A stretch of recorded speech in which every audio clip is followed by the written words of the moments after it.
تشریف رکھیں.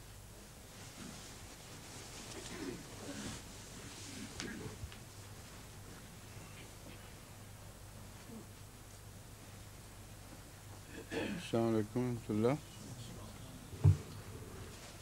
آج سورہ تغابن سے شروع کرنا ہے.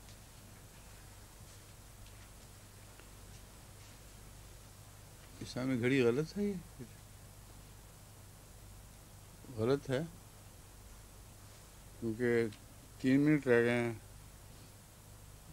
12 بجنے میں. ہیں وہ 7 منٹ دکھا رہی ہے.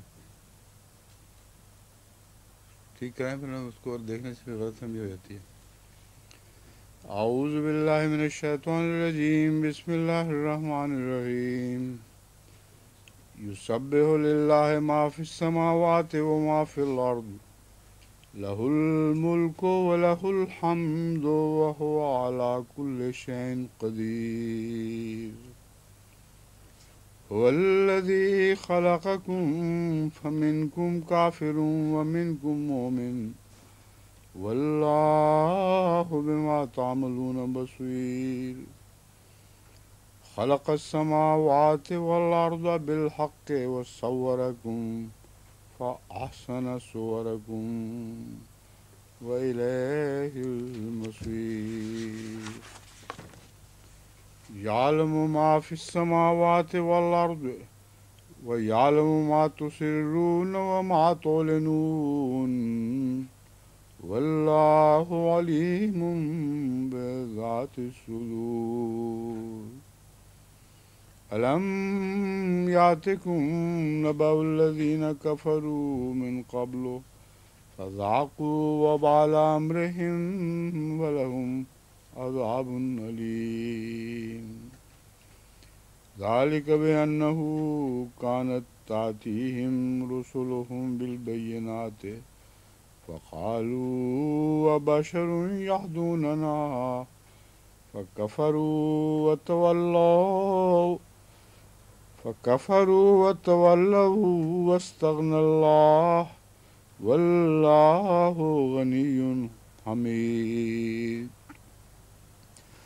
زعم الذين كفروا أن لن يبعثوا قل بلى وربي لتبعثن ثم لتنبؤن بما عملتم وذلك على الله يسير.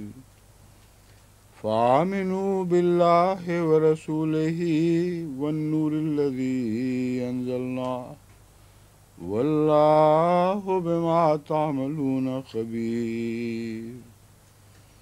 یوم یجمعکم لیوم الجمع ذلک یوم التغابن. ومن یؤمن باللہ ویعمل صالحا یکفر عنہ سیئاتہ ویدخلہ جنات تجری من تحتها الانہار خالدین فیہا ابدا ذلک الفوز العظیم. والذین کفروا وکذبوا بآیاتنا اولئک اصحاب النار خالدین فیہا وبئس المصیر. ما أصاب من مصيبة إلا بإذن الله ومن يؤمن بالله يهد قلبه والله بكل شيء عليم. وأطيعوا الله وأطيعوا الرسول فإن توليتم فإنما على رسولنا البلاغ المبين. اللہ لا الہ الا ہو وعلی اللہ فلیتوکل المؤمنون. یا ایہا الذین آمنوا ان من ازواجکم واولادکم عدوا لکم فاحذروہم وإن تعفوا وتصفحوا وتغفروا فإن الله غفور رحيم. إنما أموالكم وأولادكم فتنة والله عنده أجر عظيم. فاتقوا الله ما استطعتم واسمعوا وأطيعوا وأنفقوا خيرا لأنفسكم ومن يوق شح نفسه فأولئك هم المفلحون. إن تقرضوا الله قرضا حسنا يضاعف لكم ويغفر لكم والله شكور حليم. عالم الغيب والشهادة العزيز الحكيم.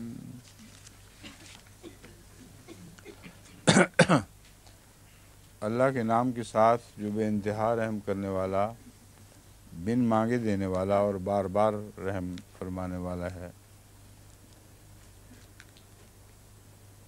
یسبح للہ ما فی السماوات و ما فی الارض، اللہ ہی کی تسبیح کر رہا ہے ما فی السماوات جو آسمانوں میں ہے، و ما فی الارض اور جو زمین میں ہے۔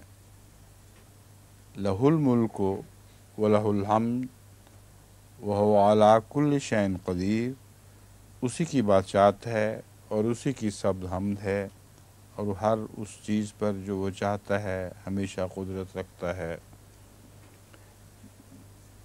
یہاں اس ترجمے میں لفظ جو استعمال ہوا ہے، اللہ کی تسبیح کر رہا ہے جو آسمانوں میں ہے۔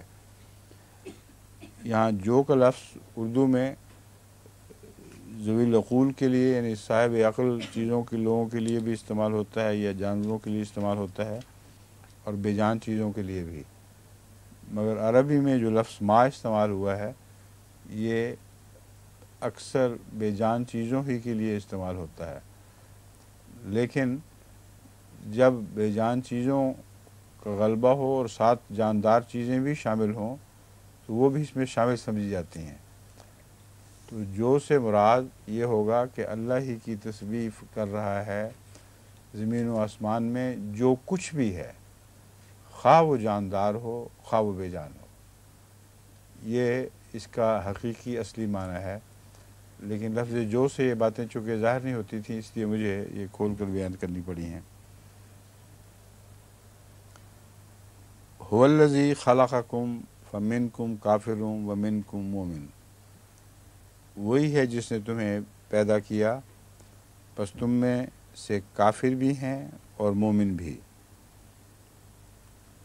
فمنکم حالیہ کے طور پر بھی لیا جا سکتا تھا، مگر اس سے پھر یہ ترجمہ بن جاتا ہے کہ تمہیں بطور کافر ہی پیدا کیا اور بطور مومن ہی پیدا کیا، یہ درست نہیں ہے۔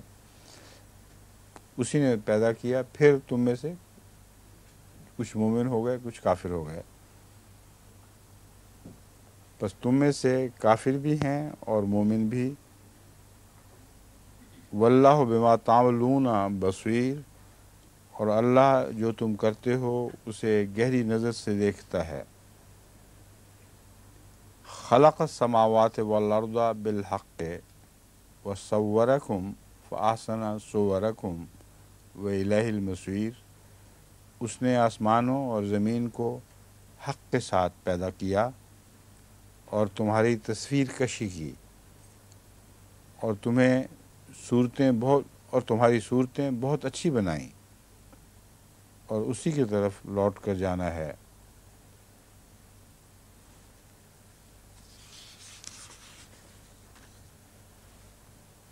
وَيَعْلَمُ مَا فِي السَّمَاوَاتِ وَالْأَرْضِ، وہ جانتا ہے جو آسمانوں اور زمین میں ہے۔ یہاں بھی وہی لفظ ما من کی بجائے اس سے ہر چیز پر حاوی ہے، بے جان چیزوں پر بھی اور جانداروں پر بھی۔ یعلم ما فی السماوات والارض، وہ جانتا ہے جو آسمانوں میں ہے اور زمین میں ہے، وَيَعْلَمُ مَا تُسِرُّونَ وَمَا تُعْلِنُونَ، اور جانتا ہے جو تم چھپاتے ہو اور جو تم ظاہر کرتے ہو۔ ما تسرون کا خطاب انسانوں سے ہے، اس سے بھی یہ ثابت ہو جاتا ہے کہ پہلے ماں کے اندر انسان بھی شامل تھے، ورنہ بے جان چیزیں تو کچھ بھی نہیں چھپاتی، کچھ بھی ظاہر نہیں کرتی عمدن، یعنی اپنے ارادے کے ساتھ۔ واللہ علیم بذات الصدور، اور اللہ سینے کی باتوں کو ہمیشہ جانتا ہے۔ الم یاتکم نبأ الذین کفروا، کیا تم تک ان لوگوں کی خبر نہیں پہنچی، الذین کفروا من قبل، جنہوں نے پہلے کفر کیا تھا، فذاقوا وبال امرہم، بس انہوں نے اپنے فیصلے کا وبال چکھ لیا، وَلَهُمْ عَذَابٌ علیم، اور ان کے لیے دردناک عذاب مقدر ہے۔ وہی مقدر بریکٹ میں رکھا جاتا ہے ہر دفعہ۔ ذَلِكَ بِأَنَّهُ كَانَتْ تَأْتِيهِمْ رُسُلُهُم بِالْبَيِّنَاتِ، یہ اس لیے ہے کہ ان کے پاس ان کے رسول کھلے کھلے نشانوں کے ساتھ آیا کرتے تھے۔ لفظ ذالکہ ہمیشہ ترجمے میں ایک دقت محسوس ہوتی رہی ہے کہ ذالکہ عموماً بعید کے خطاب کے لیے بھی ہوتا ہے اور عظمت کے اظہار کے لیے بھی۔ اس صورت میں اس کا بعید ہونا واقعتاً ضروری نہیں، عظمت والی چیز اپنی عظمت کی وجہ سے ایک بعید ہوتی ہے، مگر اردو میں جب اس کو یہ اور وہ کے حساب سے ترجمہ کریں گے تو مضمون اردو میں بگڑ جاتا ہے، اور اردو میں دراصل ذالکہ یہ کے لیے بھی استعمال ہوتا ہے۔ عربی میں ذالکہ کہ جو بھی ہو، اردو میں حسب موقع اس کا یہ معنی کرنا عین جائز ہے میرے نزدیک۔ اب یہاں ذالکہ بأنہ کانت تأتیہم، یہ وہ کرنا یا وہ اس لیے ہے، یہ درست نہیں، کیونکہ یہ بات ہو رہی ہے ابھی ایک بات کی جو حال ہی میں گزری ہے، تو یہ اس لیے ہے کہنا چاہیے، اس لیے میں نے اس کو یہ اس لیے ہے لکھا ہے۔ یہ اس لیے ہے کہ ان کے پاس ان کے رسول کھلے کھلے نشانوں کے ساتھ آیا کرتے تھے۔ یہ اس لیے ہے سے پہلے لفظ تھا، اور اب دوبارہ جو میں ترجمہ پڑھتا ہوں تو ابھی کٹوا کے اس کو ہے کیا گیا ہے۔ سوال یہ ہے کہ تھا ہی کو رہنے دینا چاہیے یا ہے کو، کیونکہ یہ کیا اس لیے ہے یہ پہلے بحث واضح ہو جائے، پھر ہے اور تھا کا فیصلہ واضح طور پہ ہو سکتا ہے۔ فذاقوا وبال امرہم وَلَهُمْ عَذَابٌ علیم، اس کا ہم نے ترجمہ دردناک عذاب مقدر ہے کیا ہے۔ یہاں پہلے تھا تو پہلے تھا کی نسبت ہی سے اگلی آیت میں بھی تھا کا ترجمہ ہو رہا تھا، تو اب چونکہ وقت تھوڑا سا جلدی میں دوبارہ دیکھا ہے تو اس کو ہے کیا گیا۔ اب میں سوچ رہا ہوں کہ پہلے تھا ہی کو رہنے دیا جائے یا ہے کو رکھا جائے۔ اب دوبارہ غور سے سن لیجئے۔ الم یاتکم نبأ الذین کفروا من قبل، کیا تم تک ان لوگوں کی خبر نہیں پہنچی جنہوں نے پہلے کفر کیا تھا، فذاقوا وبال امرہم، بس انہوں نے اپنے فیصلے کا وبال چکھ لیا، وَلَهُمْ عذاب علیم، اور ان کے لیے بہت دردناک عذاب۔ اب جو عذاب ہے وہ تو مقدر ہے ہی، فیصلے کا وبال چکھنا تو تھا لیکن عذاب تو بہرحال مقدر ہے۔ اس خیال سے میں نے اس تھا کو مٹا کے ہے کر دیا۔ اب مجھے دوبارہ یہ دیکھتے ہوئے بالکل ٹھیک دکھائی دے رہا ہے کہ تھا کی بجائے یہاں ہے ہی چاہیے تھا. کیوں جناب آپ بتائیں عباسی صاحب. ہاں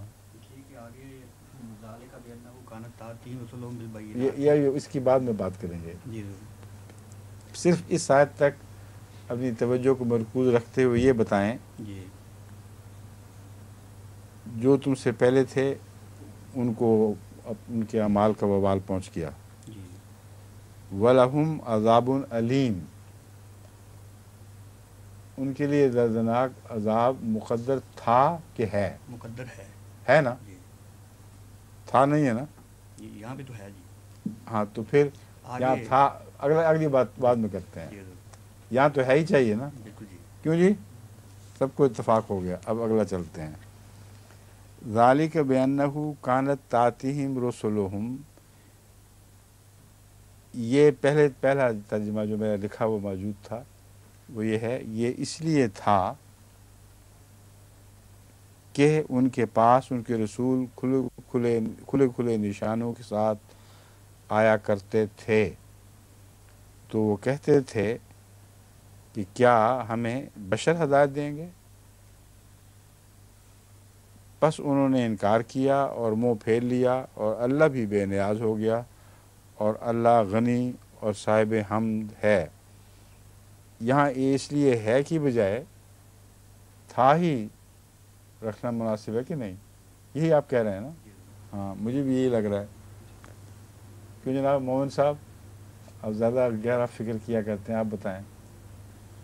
اس فلو میں اردو کے ترجمے کے تسلسل اور بہاؤ میں یہاں لفظ تھا بہتر لگ رہا ہے اور یہی تھا بھی، لیکن ہے میں ایک اور معنی ہے جس کی وجہ سے ہے بھی درست لگتا ہے. وہ معنی یہ ہے کہ یہ صورتحال اس لیے ہے، یہ تمام مضمون اس لیے یوں بیان ہو رہا ہے کہ اس کا یہ ہوا کرتا تھا. تو عام طور پر اردو پڑھنے والے کے لیے تھا میں آسانی رہے گی یا ہے میں؟ ہے میں آسانی رہے گی. کیوں جی؟ یہ ٹھیک ہے. ایک آدمی رہ گیا، باقی کیوں سونے والا ہے ہی رہنے دیے.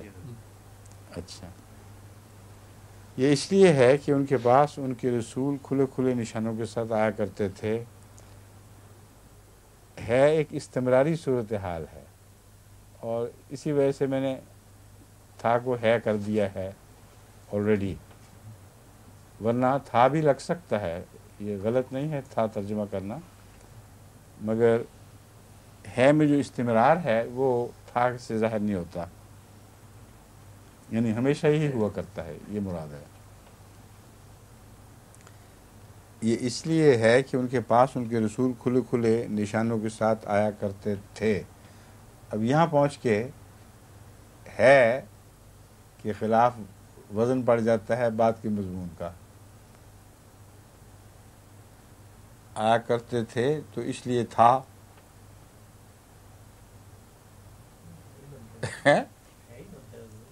نہیں یہ اس لیے ہے، بنتا تو ہے مگر میں اور بات کہہ رہا ہوں. اب یہ اس لیے ہے کہ ان کے پاس ان کے رسول کھلے نشانوں کے ساتھ آیا کرتے تھے تو وہ کہتے تھے. تو تھا ایک مستقل مضمون پچھلا چل رہا ہے، اس کو ہے بھی ادا کر دیتا ہے. ٹھیک ہے کہ نہیں؟ کیوں جی؟ اس لیے کوئی ضرورت نہیں اس میں کسی تردد کی. تھا کو واقعتاً کٹا ہوئی سمجھیں اور ہے بحال ہے، یعنی ہے پہلے سے بھی یہی ہے. بس انہوں نے انکار کیا اور منہ پھیر لیا.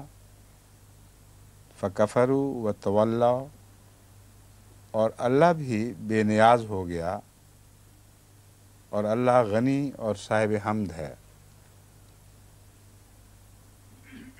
غنی کا ترجمہ بے نیاز میں نے چھوڑ دیا ہے کیونکہ استغنا نے وہ ترجمہ پہلے سے کر دیا ہے، اللہ بھی بے نیاز ہو گیا، تو پھر اللہ غنی ایک عام محاورہ اردو میں چلتا ہے، اس لیے اس کو یہاں ترجمے کی ضرورت نہیں ہے، اور اللہ غنی اور صاحب حمد ہے۔ زعم الذین کفروا ان لن یبعثوا، وہ لوگ جنہوں نے کفر کیا گمان کر بیٹھے کہ وہ ہرگز اٹھائے نہیں جائیں گے۔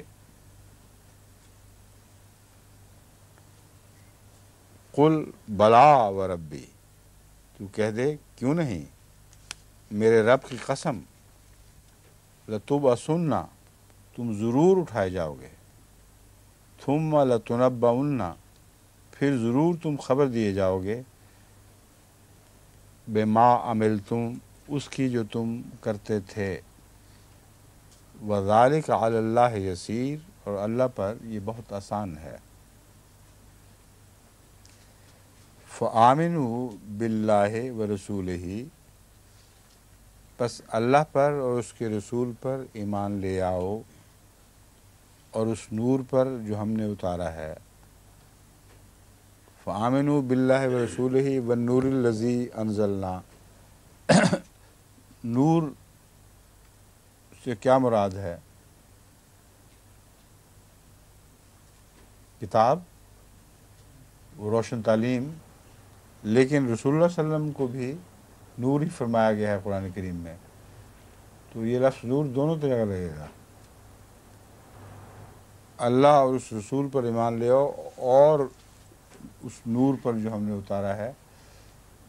کتاب کے ساتھ رسول اللہ صلی اللہ علیہ وسلم یہاں بیچ میں بریکٹ ہو گئے ہیں، دونوں طرف بیک وقت ضمیر جا سکتی ہے، مگر پھر یہ اعتراض اٹھے گا کہ پھر اللہ پر رسول پر پہلے ایمان لانے کا حکم ہے، پھر نور پر، پھر بھی رسول۔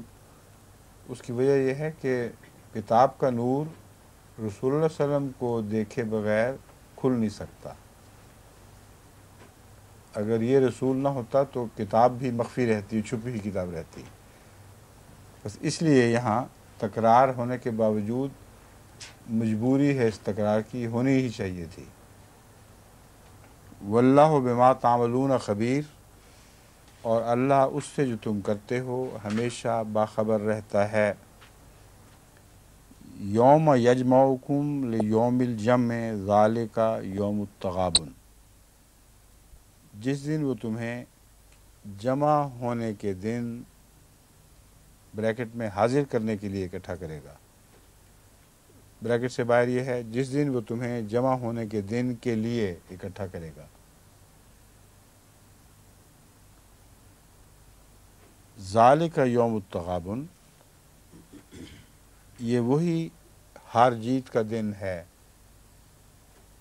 یہاں ذالکہ میں جو وہ کی طرف اشارہ ہے، یہاں صرف یہ سے بات پوری نہیں ہوگی، یہ ہار جیت کا دن اتفاقی نہیں بلکہ وہ دن ہے جس کے متعلق خبر دی جایا کرتی تھی، اس لیے یہاں ذالکہ کا معنی محض یہ کافی نہیں ہے، اس لیے یہ وہی ہار جیت کا دن ہے۔ ایک تو یہ ترجمہ ہو سکتا ہے، یہی میں نے کیا ہوا ہے، کیوں جی علماء کرام، یہ وہی ہار جیت کا دن ہے، ٹھیک ہے نا، یا اس میں کوئی تردد ہے کسی اس اردو میں سمجھنے کے لحاظ سے؟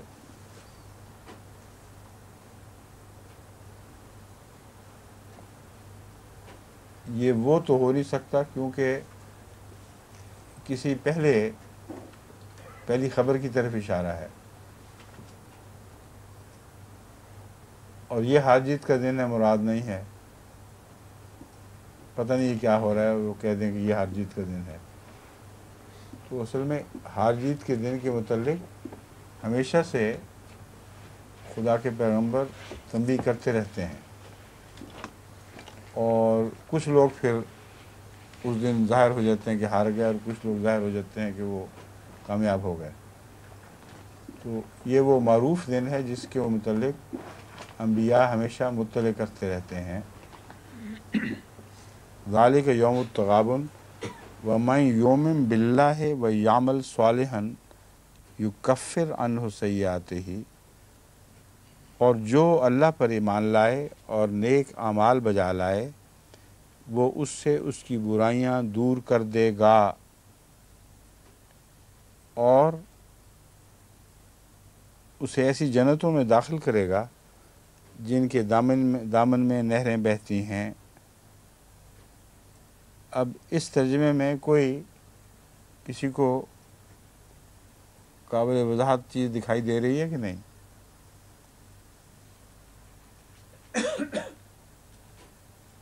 برائیاں دور تو اس دنیا میں ہوا کرتی ہیں،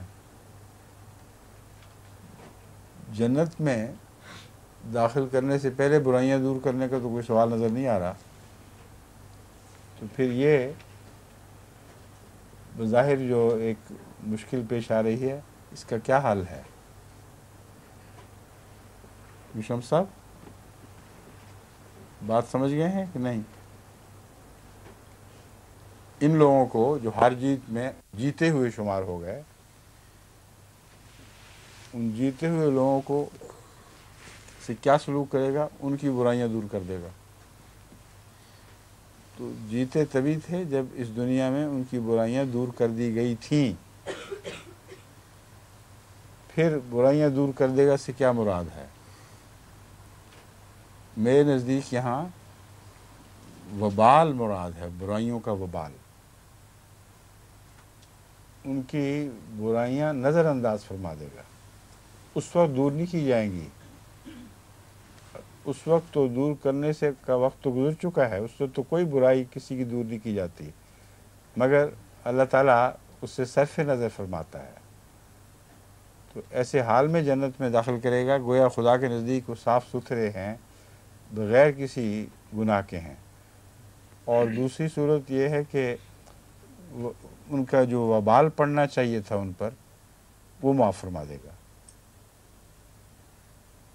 پہلوں نے وبال امرہم چکھ لیا تھا، یہ نہیں چکھیں گے، کیونکہ اللہ تعالیٰ ان سے مغفرت کا سلوک فرمائے گا۔ اس لیے یہ مستقبل میں ہونے کے باوجود یہ ترتیب قابل فہم ہے کہ ایسا داخل ہونے سے پہلے ہونا چاہیے تھا، اس لیے مستقبل کا صیغہ استعمال ہوا ہے۔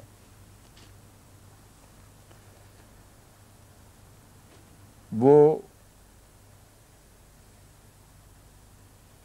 انہو سیئات ہی، ہر ایسا شخص جو جنت میں داخل ہو، اگر یہ رکھا جائے ہر ایسے شخص سے ایسا ہوگا جیسا کہ اس عبارت سے ظاہر ہے، تو پھر لفظ اس ہی چاہیے۔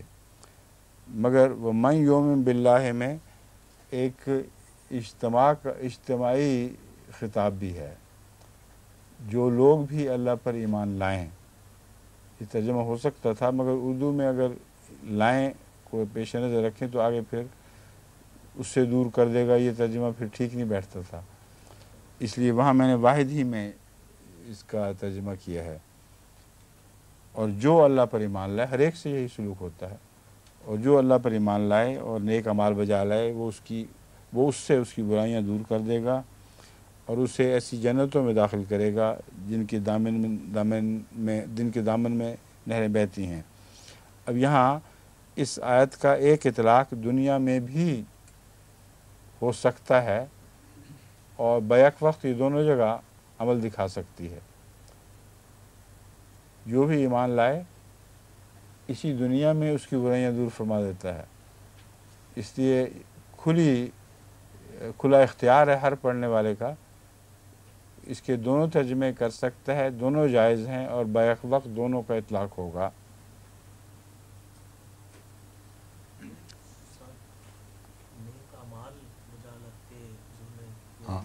یعمل صالحاً، نیک اعمال بجا لائے، نیک ہوتے ہوئے آپ کا مراد ہے؟ ہو سکتا ہے کہ نہیں؟ عملاً صالحاً میں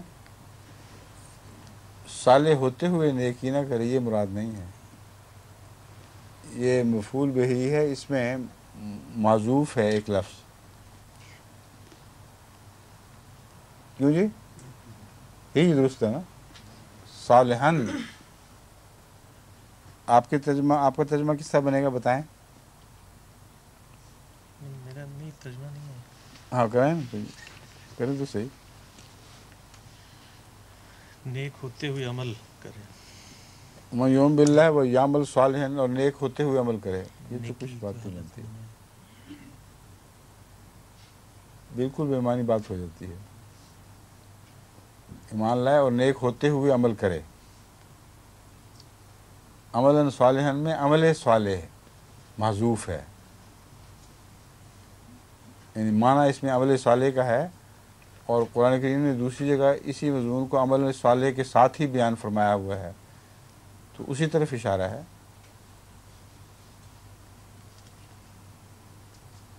یعنی یوں سمجھ جائے گا وہ یعمل عملاً صالحا، تو وہ جو محذوف میں کہہ رہا ہوں یہ عملاً کا لفظ محذوف ہے، اس میں یہ مضمون سے ظاہر ہے. یکفر عنہ سیئات، یہ تو اب واضح ہوگی بات. ذالک الفوز العظیم، اب یہ اگر ہم ترجمہ کر دیں وہ بہت عظیم کامیابی ہوگی، تو اس پہ کیا وہ الجھن ہو سکتی ہے؟ کچھ بھی نہیں. یہاں ذالکہ کا وہ ترجمہ بھی ہو سکتا ہے، اور چونکہ بعد میں بھی ہونی ہے، اور عظیم کا لفظ عظمت کے لیے ذالکہ کا تقاضا کر رہا ہے، تو یہ جو کامیابی نصیب ہوگی آخرت میں ان لوگوں کو، یہ بہت بڑی کامیابی ہوگی. یہ کی بجائے وہ بہت عظیم کامیابی ہوگی. اور دوسرا جو پہلے تھا وہ یہ تھا وہ بہت عظیم کامیابی ہے بھی چل سکتا ہے.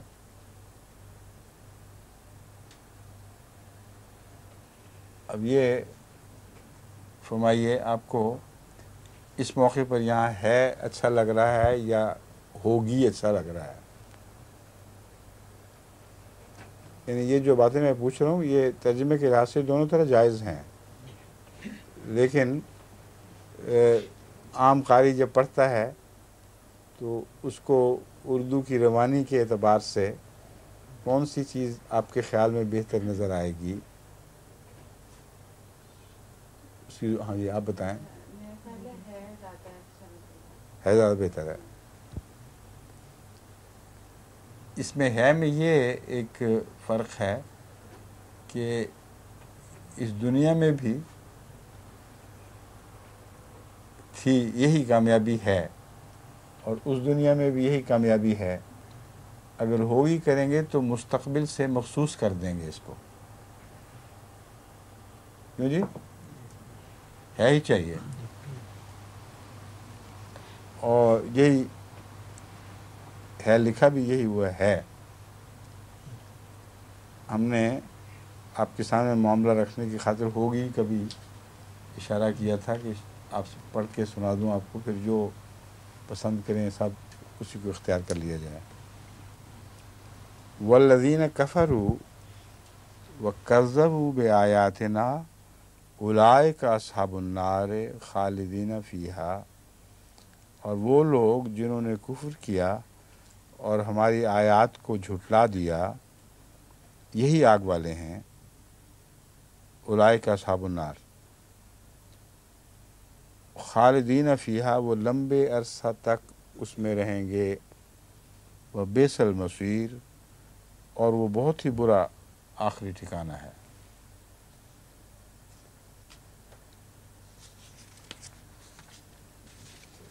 اب اگلا رکوع.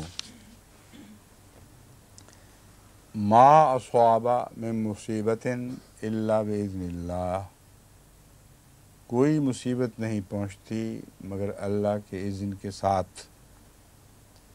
ومن یؤمن باللہ یہد قلبہ، اور جو اللہ پر ایمان لائے وہ اس کے دل کو ہدایت دیتا ہے. واللہ بکل شیء علیم، اور اللہ دائماً ہر چیز کا علم رکھتا ہے.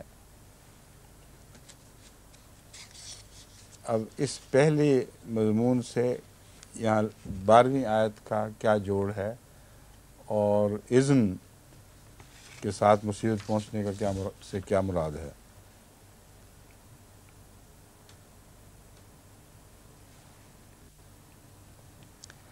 والذین کفروا وکذبوا بآیاتنا اولئک اصحاب النار خالدین فیہا وبئس المصیر۔ اگر ظاہری طور پر دیکھیں تو یوں لگتا ہے کہ جنہوں نے کفر کیا، جنہوں نے آیات کو جھٹلا دیا، انہوں نے سب کچھ اللہ کے اذن کے ساتھ کیا ہے۔ کیوں جی؟ اگلی آیت کے ساتھ جب جوڑ کر پڑھتے ہیں تو ایک عام سادہ قاری کو یہی محسوس ہوگا، اگر وہ غور سے پڑھ رہا ہو، اگر وہ رٹ کے ساتھ پڑھ رہا ہو تو کچھ بھی محسوس نہیں ہوگا، لیکن جب بھی وہ غور کرے گا وہ سوچے گا کہ یہ کیا بات ہوئی، ما اصاب من مصیبت الا باذن اللہ، اس سے بڑی مصیبت جو عذاب کی مصیبت اور کیا ہو سکتی ہے، تو اللہ کے حکم کے ساتھ ہی ہوگا۔ کیوں جی ڈاکٹر صاحب آپ فرمائیں۔ اس میں یہ اشارہ کہ اللہ تعالیٰ نے کچھ اصول بنائے ہوئے ہیں، ان کو اگر فالو کریں گے، صحیح راستے کو اختیار کریں گے تو اس کا ایک نتیجہ نکلے گا، اور غلط راستے اختیار کریں گے اس کا نتیجہ تو انسان خود بھگتے گا۔ یہ جو ما اصابہ میں مصیبت ہے، اس میں ایک واقعہ ہونے والی چیز کی طرف کا ذکر واضح طور پر مل رہا ہے، کوئی چیز نازل ہو رہی ہے، الا باذن اللہ ہے، مگر اللہ کے اذن کے ساتھ۔ اذن کے متعلق پہلے بھی بارہا یہ عرض کیا جا چکا ہے کہ اذن میں ایک عمومی اجازت مراد ہوا کرتی ہے، ہر چیز کا حکم دینا مراد نہیں ہے، بلکہ اللہ کی طرف سے اجازت نہ ہو تو پتہ بھی نہیں ہلتا بغیر اس کی رضا کے، جو حضرت مسیح موعود نے فرمایا نا، پتہ بھی نہیں ہلتا بغیر اس کی رضا کے، یہ عمومی تقدیر ہے۔ اس لیے اللہ اجازت دیتے وقت یہ ضرور پیش نظر رکھتا ہے کہ موقع اور محل اور قانون کے مطابق اس وقت وہ اجازت ملنی چاہیے کہ نہیں، مگر اجازت کے نتیجے میں اجازت حکم نہیں ہے کہ اس حکم کے نتیجے میں پتہ ہلتا ہو۔ پتے کا مضمون سامنے رکھتے ہیں تو پھر یہ بات پوری کھل جاتی ہے۔ ایک پتہ ہلتا ہے تو خود بخود تو نہیں ہل سکتا، قوانین قدرت ہیں جو عمل پیرا ہیں، ان کے تابع ان قانونوں کی مطابقت کرتے ہوئے وہ ہلتا ہے، گویا کہ اللہ کی اجازت سے ہل رہا ہے۔ گویا کا لفظ سمجھنے کے قابل ہے۔ اسی طرح مصیبتیں نازل ہوتی ہیں بعض قوانین کے تابع، ان قوانین کے نتیجے میں، ان کو نظر انداز کرنے کے نتیجے میں، بعض ہدایات کو قبول کرنے کے نتیجے میں مصیبتیں ضرور نازل ہوتی ہیں۔ اس پہلو سے وہ اللہ کا اذن ہے کہ اگر اللہ نہ چاہے تو نہ نازل کرے، اور یہی بات پہلی آیات میں گزر چکی ہے کہ وہ مومن بھی جن کو بخشنا مقصود تھا، اللہ نے فیصلہ کیا کہ ان کو وہ بال امر سے بچا لیا جائے۔ تو جہاں تک عام قانون کا تعلق ہے ان پر وہ مصیبت ٹوٹنی چاہیے تھی، مگر وہاں اذن نہیں تھا، اس لیے نہیں ہوا۔ جس پتے پر اذن نہیں ہوگا کہ نہ ہلے، جتنی مرضی آندھیاں چلیں وہاں ایک سوکھا ہوا پتا ضرور لٹکا ہوا باقی رہ جاتا ہے۔ کئی دفعہ آپ نے دیکھا ہوگا وہ خوفناک طوفانوں میں بھی پتے جب سب جھڑ چکے ہوں، یعنی سوکھے ہوئے پتے، تو کوئی سوکھا ہوا پتا کھڑا رہ جاتا ہے۔ ایک دفعہ حضرت خلیفہ المسیح ثالث نے بھی اس مضمون کا ایک طوفان کے بعد جب سیر کی تو مجھ سے ذکر کیا کہ دیکھا نہیں تم نے کوئی ایک پتا اسی طرح اٹکا ہوا تھا، پورا سوکھا ہوا پتا، لیکن مجال ہے جو گر گیا ہو۔ تو یہ اذن کی طرف اشارہ کرنے والا مضمون ہے کہ ہمیں نظر تو نہیں آتا کیوں، مگر خدا تعالیٰ اپنی بادشاہت کو دکھانے کی خاطر بعض دفعہ ایسے نظارے بھی ہمیں دکھا دیتا ہے کہ پتہ چل جائے کہ عام قانون کے تابع تو بظاہر گرنا چاہیے، لیکن خدا کا جو امر ہے اس کے اندر بعض مخفی چیزیں پوشیدہ ہیں، مخفی اسباب پوشیدہ ہیں جو ہمیں دکھائی نہیں دیا کرتے. بس میرے نزدیک اس کا جوڑ ما اصاب من مصیبت الا باذن اللہ میں دراصل اس مضمون کے علاوہ خصوصیت کے ساتھ مومنوں کے ساتھ اللہ تعالیٰ کا وہ حسن سلوک ہے کہ وہ اپنے امر کا وبال نہیں چکھیں گے، کیونکہ کسی مصیبت کو اجازت ہی نہیں نازل ہونے کی جب تک اللہ کی طرف سے یہ امر نہ ہو جائے کہ ہاں نازل ہو جائے. اور اسی لیے وَمَن یُؤْمِن بِاللَّهِ یَہْدِ قَلْبَهُ، ہدایت دیتا ہے مطلب ہے اس کی پوری نگرانی فرما رہا ہے، اس کے دل کو صحیح رستے پر چلا رہا ہے، اس کو کوئی خوف نہیں ہے. اب یہ جوڑ ہے ان دونوں مضمونوں کا. واللہ بکل شیء علیم، میں نے کہا تھا نا بعض مخفی اسباب کی ہمیں سمجھ نہیں آتی، اور اللہ جانتا ہے کہ کس کو رکھنا ہے کس کو نہیں رکھنا. وہ جو پتے کی میں نے مثال دی تھی اس میں مخفی سبب یہ ہوتا ہے کہ اس کے ڈنٹل مضبوط ہوتا ہے، اصل میں اتنا مضبوط ہوتا ہے کہ خشک ہونے کے باوجود ہوا اس کو توڑ نہیں سکتی. اور ہمیں نہیں علم، ہم حیران ہو جاتے ہیں کہ دیکھو خزاں آئی، ہوائیں چلیں، سب سوکھے پتے گر گئے، ایک سوکھا پتا لٹکا ہوا ہے. تو اذن تو ہے مگر اس کے پیچھے قوانین قدرت مخفی کام کر رہے ہیں جن کا علم اللہ کے سوا کسی کو نہیں. اور مومنوں کے متعلق بھی اللہ علم رکھتا ہے، ان کے اندرونے کا جانتا ہے کہ کن کو میں نے دل مضبوط ایمان پر دل ہدایت دی ہوئی ہے اور ان کو قائم رکھنا ہے میں نے. سمجھ گئے؟ اس کے نتیجے میں اندرونی اسباب بھی عطا فرماتا ہے. یہ میں بتانا چاہتا ہوں، وہ اندرونی اسباب ان کی مضبوطی کے ان کو عطا کر دیتا ہے اور ہمیں نہیں سمجھ آ رہی ہوتی. کیوں ڈاکٹر صاحب کھل گئی ہے بات اب؟ ٹھیک ہے. واللہ بکل شیء علیم، اللہ تعالیٰ دائماً ہر چیز کا علم رکھتا ہے. واطیعوا اللہ واطیعوا الرسول، اور اللہ کی اطاعت کرو اور رسول کی اطاعت کرو. فَإِن تَوَلَّيْتُمْ فَإِنَّمَا عَلَىٰ رَسُولِنَا الْبَلَاغُ الْمُبِينُ، بس اگر تم منہ موڑ لو تو بریکٹ میں رکھا ہوا ہے جان لو، اور اگر جان لو نہ بھی رکھا جائے تو بات تو میرے نزدیک پھر بھی واضح ہو ہی جاتی ہے، مگر احتیاطاً شاید کسی کو سمجھنے میں دقت ہو، بریکٹ میں رکھ دیے جان لو کہ بس اگر تم منہ موڑ لو تو جان لو کہ ہمارے رسول پر محض پیغام کا صاف صاف پہنچا دینا ہے. البلاغ المبین، رسول پر اس سے زیادہ کوئی بات فرض نہیں ہے کہ وہ کھول کھول کر وضاحت کے ساتھ پیغام پہنچا دے. پھر اگر تم منہ موڑتے ہو تو اس کے تم خود ذمہ دار ہو، اس کی کوئی ذمہ داری رسول پر نہیں پڑے گی. اللہ لا الہ الا ہو، اللہ وہ ہے کہ اس کے سوا کوئی معبود نہیں. وہ ہے کہ وہ بریکٹ میں رکھ دیا ہے میں نے، باہر ہے اللہ کے سوا کوئی معبود نہیں. مگر جو اللہ لا الہ الا میں زور ہے وہ اس سے ظاہر نہیں ہوتا سادہ ترجمے سے، اس لیے بریکٹ رکھنی ضروری ہے. اللہ وہ ہے کہ اس کے سوا کوئی معبود نہیں.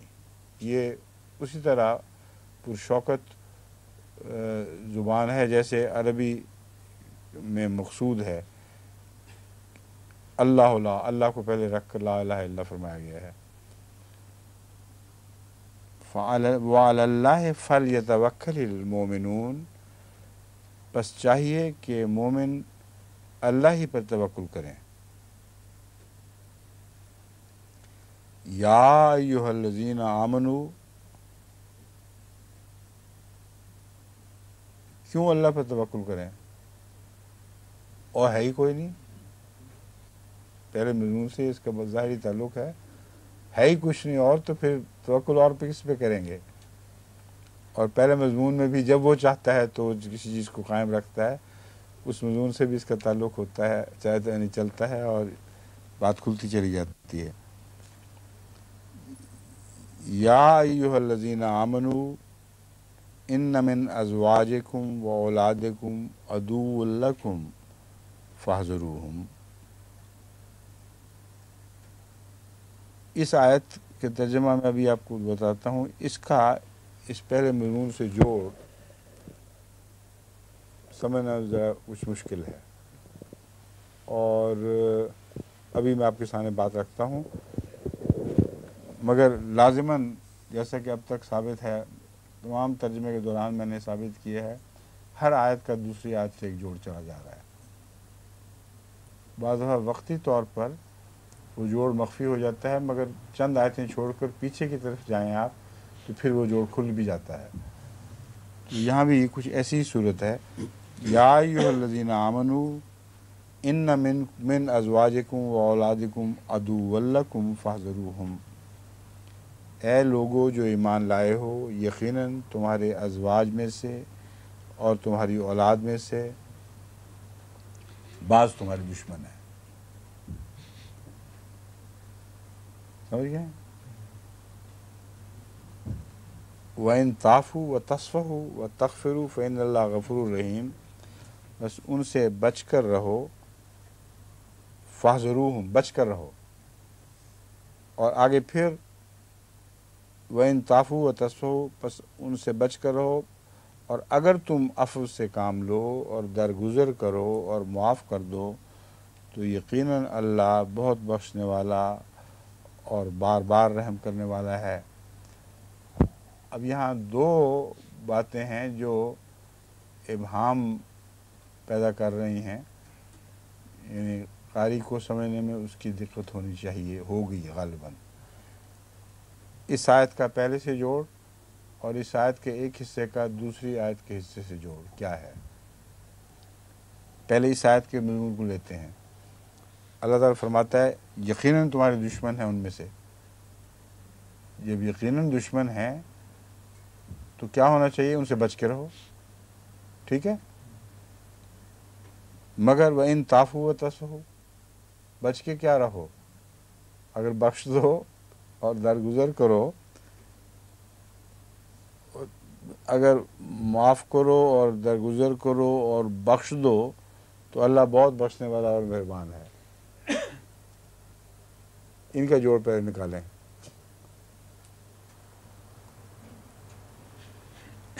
کیوں جی علماء کرام، یہ میں اس لیے پوچھتا ہوں کہ ذرا دماغ سیکل ہوں اور بیدار ہو کر آپ غور کریے، ترجمہ پڑھیں۔ کوئی امتحان نہیں لے رہا، ویسے عرض کر رہا ہوں۔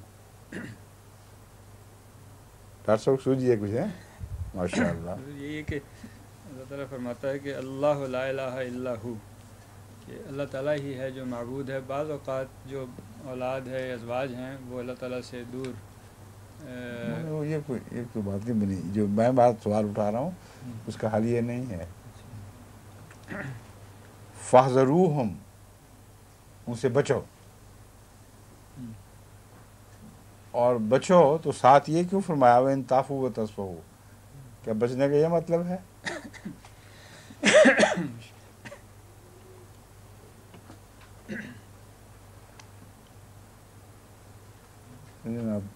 عباسی صاحب آج غور کریں گے اس کے اوپر۔ ہادی علی نہیں؟ امام صاحب نہیں سمجھ آئی؟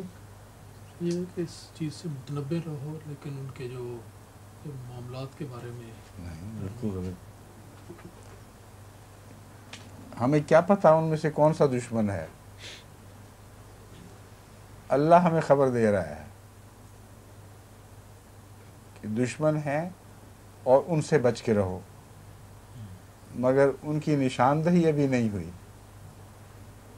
جب تک وہ دشمنی ظاہر نہ کریں، خدا اور رسول کی نافرمانی کرتے ہوئے، ماں باپ کی دشمنی ان معنوں میں ہے، تمہارے دشمن ہیں وہ تمہیں نقصان پہنچا دیں گے، اور نقصان اٹھانے کے مختلف ذرائع ہیں.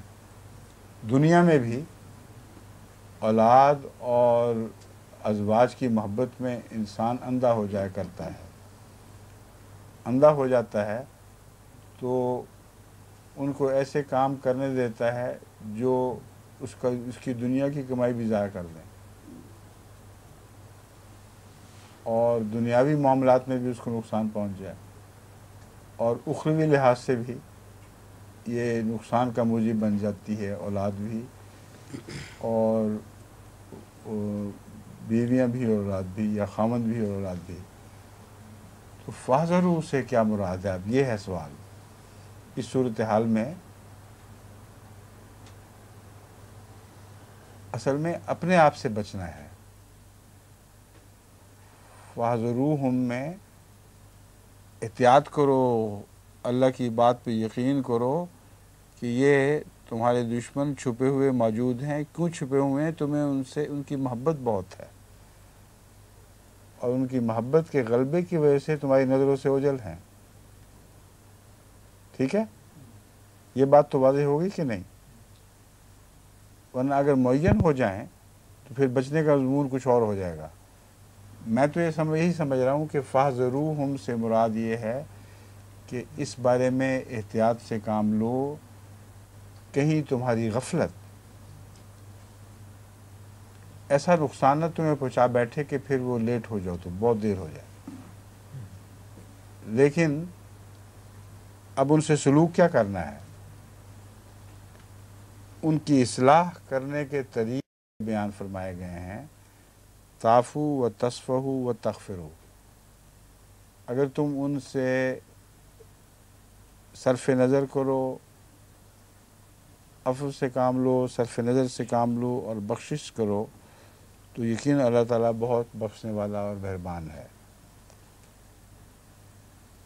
اب اگر آپ اپنے کمزور ایسے لوگوں سے جن کے متعلق خدا خبر دے رہا ہے کہ وہ دشمن ہیں، ان سے عفو سے کام لیں تو کیا ان کی بدعمالیاں بڑھ نہیں جائیں گی؟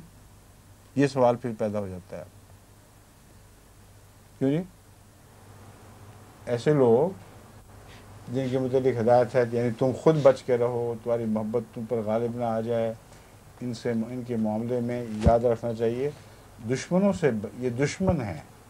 دشمن تو نقصان پہنچایا کرتا ہے، تو کیا نقصان پہنچانے کا علم رکھنے کے باوجود ان کو معاف کرتے رہو، ان سے درگزر کرتے رہو؟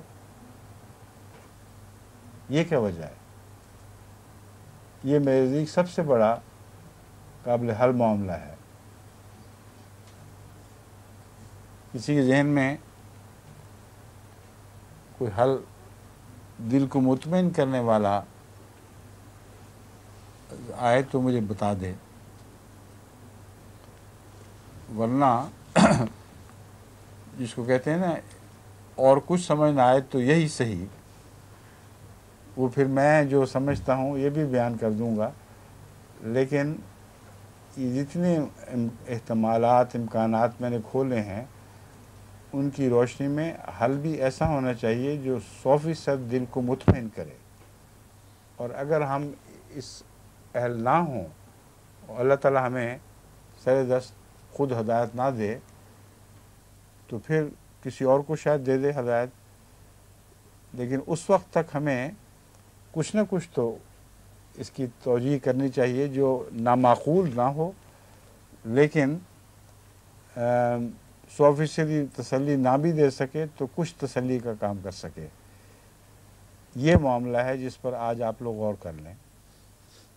کل یہیں سے ہم اس بات کو شروع کریں گے. کیوں جی؟ ٹھیک ہے، یہ ارینجمنٹ درست ہے نا؟ تو اب آپ غور کر لیں، باقی انشاءاللہ کل. میرے ذہن میں جو ایک مضمون آ رہا ہے وہ میں کل بتاؤں گا، پہلے آپ اس پر غور کر لیں. پھر پہلی آیات سے بھی اس پہ بھی غور کر کے آئیں. السلام علیکم.